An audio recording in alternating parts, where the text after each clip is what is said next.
కొడుకు, డాడీ మార్పు మార్పు అంటే మంచి మార్పు వచ్చింది కదా అన్నాడు. ఏం మార్పు వచ్చిందంటే పచ్చని మన పొలం ఎండిపోయి మేకలు వేసుకుంటున్న కాలం వచ్చిందే అని చెప్తా ఉన్నాడు. అయ్యా పచ్చని పొలాల్లో మేకలు వేసుకుంటున్నావురా, నీ దండం పెడతా, నీ మార్పు పాడుగాను మా వాళ్ళకు ఓ మారుతా మారుతా మారుతా అన్నాడు. మంచిగా మార్చిన నీ కడుపు చల్లకుండా, మంచిగా మార్చిన నీ అంత మనిషి పుట్టాడు. ఎందుకంటే ఆ మనిషి పుట్టుక ఇక్కడిదే కానీ ఆ గుణమంతా అక్కడిదే కదా.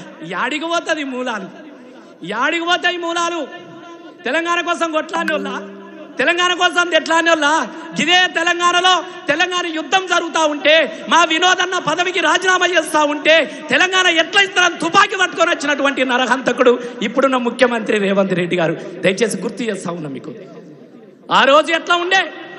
ఈ తొక్కులాట ఎవరికి ఉంటుంది? ఈ దేవులాట దేనికి ఉంటుంది? ఒక్కసారి మీరు ఆలోచన చేయండి. బాధ అనిపిస్తూ ఉన్నదే. మా అంతగిరి ప్రాజెక్టు ఉంటుంది, మా వాళ్ళు ఊళ్ళు కూడా కొట్టుకున్నారు. మా తోటపల్లి రిజర్వాయర్ ఉంటుంది, ఆడ ఊరు వీకింది. మిడ్ మానేర్లో పోయినాం, గౌరెల్లిలో పోయినాము, లోయర్ మానేర్లో పోయినాం. నీ బాంచను పోతే రాకిత నీళ్ళంత మీదనైనా బతుకుదామంటే ఈ మీద బతుకులు కూడా బొందబెట్టే కాలం వచ్చే కదా. నేను 100 రోజులల్లా 100 రోజులు ఆగండి అన్నాడు. ఎందుకంటే మనల్ని బొందబెట్టడానికి కోసమే 100 రోజులు ఆగురు అన్నారు. మా వాళ్ళు కూడా ఒక్కడ అన్నాడు, ఏయ్ పానం ఆగుతలేదా, జర రాగు అన్నాడు. మంచిగా అయింది అన్న అబ్బతోని కాడు, మంచిగా అయింది. మంచి కావాలి కూడా మనలకు. నీళ్లు తీసుకొచ్చి రైతుకు పెట్టుబడి ఇచ్చి, లగ్గాలకు పైసలు ఇచ్చి, ముసల్దానికి పైసలు ఇచ్చి, దవాఖాన్ల పైసలు ఇచ్చి తెలంగాణ ప్రజలను కన్న బిడ్డలాగా సాదుకున్నటువంటి మనిషిని ఇడిచిపెట్టి ఓసారి మారుద్దాం అని చెప్పేసి 6 అబద్ధాలకు అమ్ముడు పోయినాం కదనే మనం. దుఃఖం వస్తూ ఉన్నదన్నా. ఎట్లొస్తుందన్నా మళ్ళా గోదావరి నీళ్లు రావాలంటే ఎట్లొస్తా మీరు ఒకసారి ఆలోచించండి దయచేసి. నిన్నగాక నా పెద్దలింగపూర్లో మా వాళ్ళు పంటకు అగ్గి పెట్టుకొని చచ్చిపోతాని కుటుంబంతో పోయి వస్తే పట్టుకొచ్చినామన్నా. ఏమైపోయిందన్న తెలంగాణకు? ఎట్లా అయిపోయిందా అన్న తెలంగాణకు? ఈ పంటల గురించి ఎవడు మాట్లాడాడు? మండిపోతున్నటువంటి ఎండిపోతున్న చెరువు గురించి మాట్లాడు. మా ముదిరాజు అన్నల చేపలు చచ్చిపీకినాయి అబ్బతోడు. మా వాళ్ళ పంటలు పోయినాయి, చేపలు పోయినాయి, వాగులు ఎండిపోయినాయి, గోసలు ఎండిపోయినాయి. మళ్ళీ అవ్వలకు పైలని చెప్పి కొడుకులు బొంబాయి పోతున్న పాట మళ్ళీ వాడుకోవాలన్నా. ఎలాంటి కాలం వచ్చిందన్నా? ఆ రోజుకి ఆంధ్రోలు పోవాలి, మా గోదా తెలంగాణ వచ్చేదే రావాలని చెప్పేసి ఆ రోజు మన పాట వాడుకోలేదా? ఉండు పైలంగుండు అమ్మ మాయమ్మ, బొంబాయి పోతున్న తల్లి మాయమ్మ. ఉండు పైలంగుండు అమ్మ మాయమ్మ, ఇల్లు పైలంజూడు తల్లి మాయమ్మ. బతుకు బారామాయే సేతగోరామాయే, సేచేదేమీ లేక సెంచారం పోతున్నా. బతుకు తెరువు కాని అమ్మ మాయమ్మ, బొంబాయి పోతున్న తల్లి మాయమ్మ. అంటే ముసలి తల్లి వచ్చి చేతగాన్ని దాని కొడుక మల్లయ్య, ముసలి పానము నాది బిడ్డ మల్లయ్య.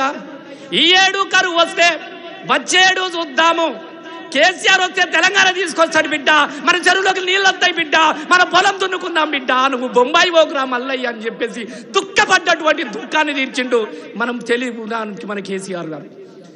ఇలా మళ్ళీ ఆ దుఃఖాన్ని మళ్ళా వాడుకుందామా? మళ్ళా కన్నీళ్ళ మీద కై కట్టుకొని ఎన్ని రోజులు వాడదామన్న ఈ పాట? తాగబోతే నీళ్లు లేక తుమ్మెదాలో తడి గొంతులారిపాయే, తుమ్మెదాలో ఊరవుతల బోరింగు సప్పుడేమో టింగు టింగు, కొట్టి కొట్టి చేతులు ఇరిగే, వర్రి నోరు వాయి, నీళ్ళ కోసం సగడం అయిందని చెప్పేసి కన్నీళ్లు తీసినటువంటి నా తెలంగాణ పల్లెల అక్కడ వాక్యాలకు భగీరథ తీసుకొచ్చినటువంటి అపర భగీరథుడు కదా మన ఉద్యమ నేత కేసీఆర్ గారు. ఏమైపోయినాయి అన్నా?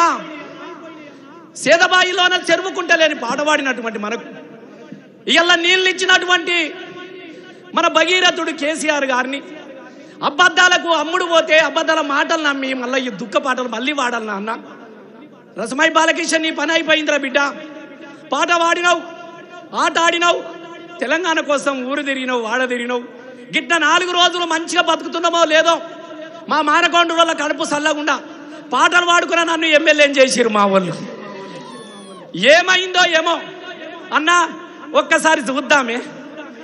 మరి రోజు చూడిగా నాకేం అదుపో, చూసుకోపోరి, మీరే చూసుకోపోరి. మొన్న వచ్చిండు అన్నా వీళ్ళకి సొంటి దొంగ అనుకోలే కదనే, గిట్ల అయిపోయింది. దొంగలేనే, వాళ్ళు ఉన్నోళ్ళంతా దొంగలే. దొంగలు కలిసి రాజ్యం ఏలుతున్నారు. అందులో ఎవడు దొంగ కాదే? నోటుకు ఓటు దొంగ కాదా? నీ గుంపు మేస్త్రి దొంగల పార్టీ కాదా ఇది? ఇది దొంగల పార్టీ కాదా? దొంగల పార్టీలో దొంగలు ఉండకుంటే ఎవరు ఉంటారన్న? చేతులు కాలినాక ఆకులు పట్టుకుంటే ఏమైనా అవుతుందా? అయినా పర్వాలేదు, మళ్ళీ గర్జించి తెలంగాణను మీద నిలబెట్టాల్సినటువంటి ఒక అవసరం ఇలా వినోదన్న రూపంలో మనకు తెలిసింది మిత్రులారా. గుర్తు పెట్టుకొని గుర్తుటే మల్ల రసమై అరే వెనుక ముందు చూసుడేంది రాజనబో రాజన ఎత్తుక గులాబీ జెండ రాజనబో జన వెనుక ముందు చూసుడేంది రాజనబో రాజన ఎత్తుర తెలంగాణ జెండ వెనుక ముందు ఆగో అంటే నేను ఇట్లా